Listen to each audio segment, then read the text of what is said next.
Okay, so we're just gonna cover the spine arthrokinematics, and I have a few helpful things set up along the way. So we're gonna start with the atlanto-occipital joint, which is right here. There's a nice drawing. And so I'm not sure if it's the big thing that you want to pay attention to is there might be all these things going on the sides, like over here. But what we want to pay attention to is just this area right here. And so that's a convex on a concave when movement occurs. It can also be described as a cup on top of a saucer. And that's a useful analogy when we're describing the types of movements that can occur there. The reason why is because say you have a saucer. Okay. Saucer is here. And then your cup rests nicely in it. Great drawing. There's a little indent right here for the cup to go, so there's not much movement. You can't bring your cup to this end of the plate. It stays in this area. So what that would do is limit all range of motion. It would limit this, all of this. And by that I mean flexion, extension, rotation. But obviously you can still move the cup a little bit forward and a little bit backwards. So that's the same with the atlanto-occipital joint. So if we start out with flexion, so we're gonna have it going forward. So if your head is bending forward, bending anteriorly, with this whole convex on concave rule, we're gonna have an anterior roll. And then all you need to remember is the glide is in the opposite, glide or slide, depending on how you say it. So we're gonna have this, when you flex, you're gonna have an anterior roll, posterior slide. I don't have extension included because obviously it would be the opposite. So this would be posterior roll and this would be anterior slide. Okay.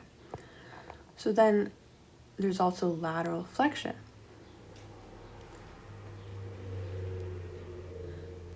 which is also limited but occurs in this joint area. And that's when the occipital condyle itself is sliding. So if you're doing lateral flexion, it's actually going to go, so say you're going to the right, it's going to go to the right with you. So that one doesn't really follow the flexion extension rules. And once we see rotation, it's going to be restriction on both sides because you can't, okay, so if we had just this thing, like we cut away the rest, sure, we could have rotation, but because we have all of this stuff around it, like you would have to rotate this whole entire vertebrae, and that's not going to happen. So no rotation. Possibly like 1 degree or 2 degrees, but it's going to be restricted in all classes that you learn. So then moving on to the atlantoaxial. So now we got the bottom of the atlas. And then the axial is pointing right up here. And we just need to talk about a few of the ligaments to really get the idea. So this is the transverse ligament. It holds the joint together. And another good one to know is the alar ligament, which is just checking basically the rotation because we're going to have some good rotation coming from this. So the analogy for this one would be a hula hoop. You can kind of see it, like if I continued this red thing all the way around and then you're hula hooping. So when you're hula hooping, what's the big thing that happens? There's a lot of rotation, but then you're not really going forward, backwards with it. So all of these are going to be limited. Flexion, extension, lateral flexion. So that's just right here. That's the right here. That's the atlantoaxial joint. So then we also, I'm going to change my pen to this one. So then we also have the faucet joint, which is this interaction right around here. So So you can see that this is the faucet on the top. And a big thing that I'd want to clarify for the faucets is it's actually the inferior on the superior. So because it's the inferior of the atlas on top of the superior axial. So this is the superior atlas, but it's going to now appear like it's the inferior thing over here. So that's just a big thing to understand, is the inferior is on top of the superior. So inferior, superior. So looking at the articular faucet, it can occur with some rotation, but it's a different type. So, okay.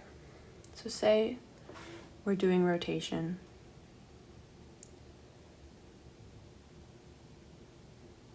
to the right side of your body, because that's what the example is, and I'm just going to follow with my example. So we're rotating our head, and we're looking this way. I'm changing. We're looking this way. Okay?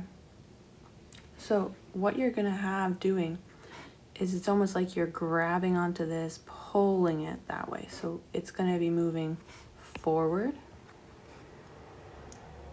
And then, but as this move is getting pulled this way to do that rotation, this has to give it space so it moves back actually. So we're going to have this side going forward and this side going back, and this is for a right rotation.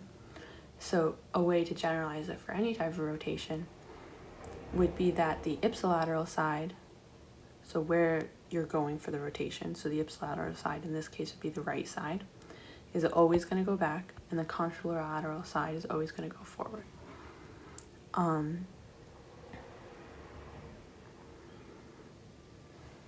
And that's pretty good for the faucet joint, so I feel like I need to move it along. So this is the unconvertible, which is basically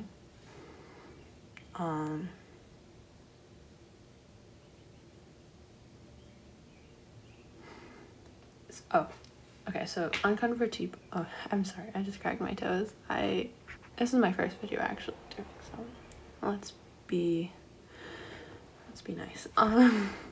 So the reason why it has this name is because the unconate process, which is these tip things, so they're kind of poking up, as you can see. So a good way to think about that is, say you have a train, and then you obviously don't want the train going off the track, so they have a little bit of an up on the sides, but it has a smooth sailing in the train track way, and that's the same way.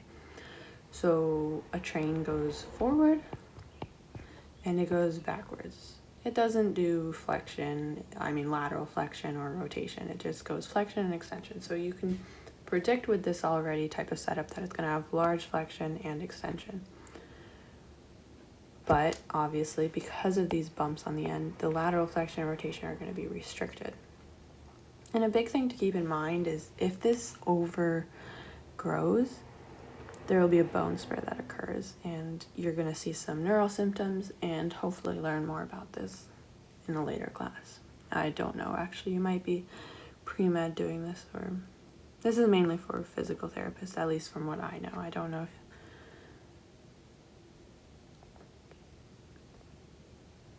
so. Then moving on to the lower cervical faucet joint, and that's just basically referring to C3 through C7. So not to get really specific with numbers, it's just that we already did the atlas and the axial. So this is a nice demonstration of the cervical. So this is the inferior faucet and the superior. And then that's the articulation between the two. So as we can see, it's kind of like 45-degree angle. So I just drew a nice 45-degree angle right here. And then this symbolizes the movement. So there's a little teeny car thing trying to go up and down it. So when you want to do flexion, it's going to be kind of the same as if we move up to atlantoaxial.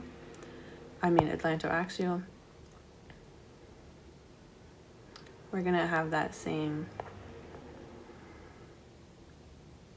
sort of flexion. So what is happening here is when you bend forward, so we're following the big movement, the gross movement that you can see. We're gonna have an anterior roll, except for there's no convex concave.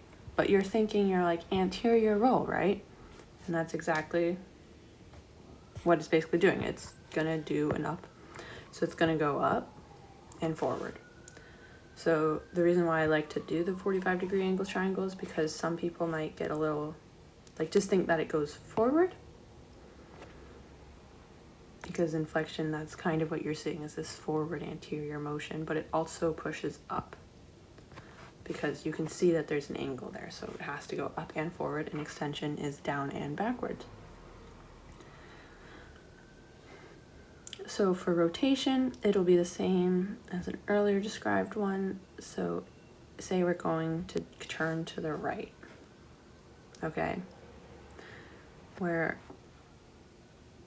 turning to the right. So we need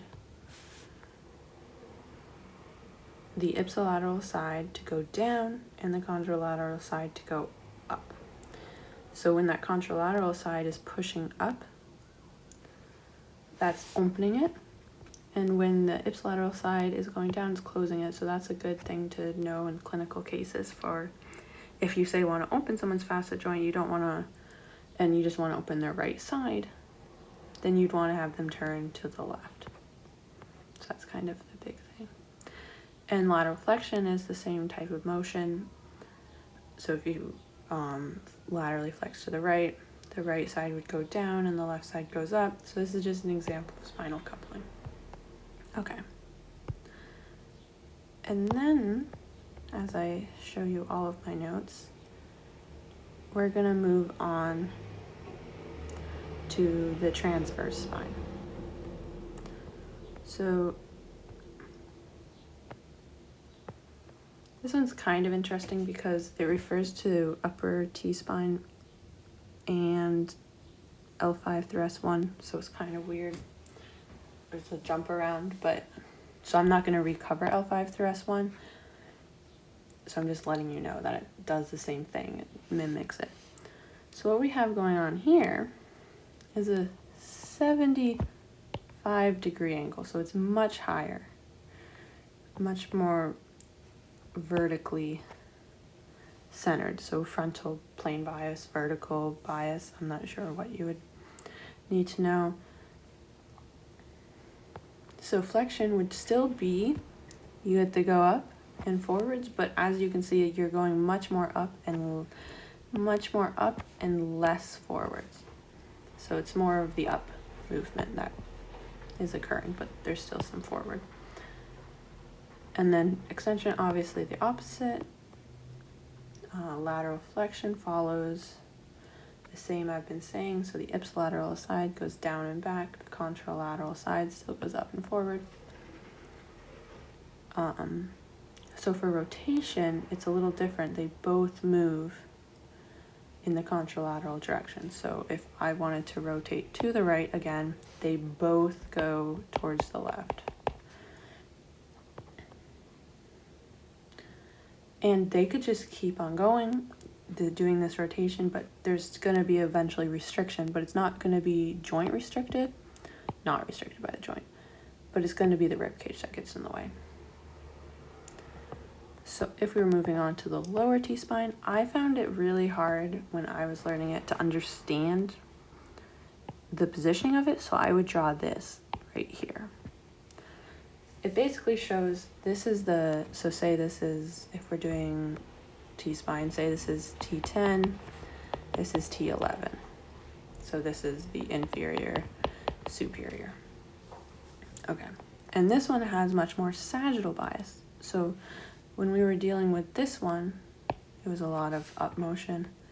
This one's a lot of side to side. And you can already kind of see what the motions would be able to occur just through this. You can see that the flexion and extension appear not to really be restricted at all, and it'll be the same idea with forward and up. But extension is actually restricted by the anterior longitudinal ligament. Because we can't forget ligaments in this, we have to maintain their inclusion throughout this. And then lateral flexion is the same as we've been kind of talking about. The ipsilateral side is going to go down, the contralateral side is going to go up, if we were going to the right. But rotation is the same as the upper transverse spine. Rotation, they both move to the contralateral side. So, say we're rotating to the right. So our goal is to rotate to the right. So we're gonna have them both sliding this way. And we're gonna see an issue occur, right? So this one, right here, there's gonna be this opening of space because it's gonna be moving in this direction. While this one, it's gonna bump into the superior articular fossa right here. So the rotation is going to be limited by that bumping. But it's also important to know that it's not both of them that are doing the bumping. It's just, so if we're rotating to the right, it's just the left side that has the bumping. The right side has the space. But overall rotation is still restricted.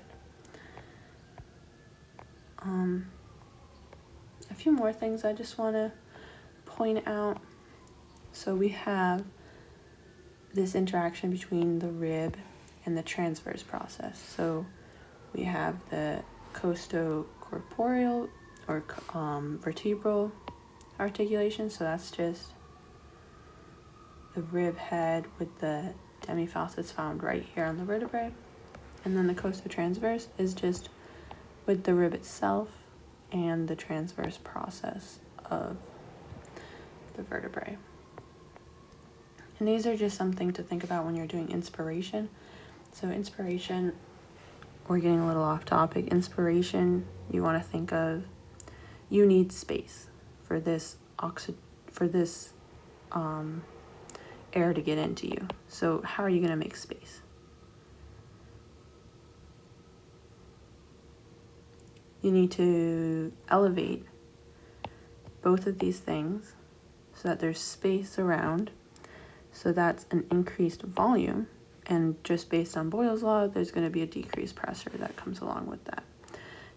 You can also even think about it as how you need a decreased pressure so that the outside pressure is higher than the inside pressure, so it'll naturally come into your system.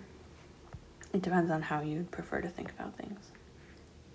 But yeah, I think that covers it. I think I did a pretty bad job for my first video, but I just know that I earlier was looking online before tests and everything for these help, and I couldn't find what I needed. So I'm like, if someone else needs this, at least it'll be there for them. Thank you, and hopefully my next video will be better and better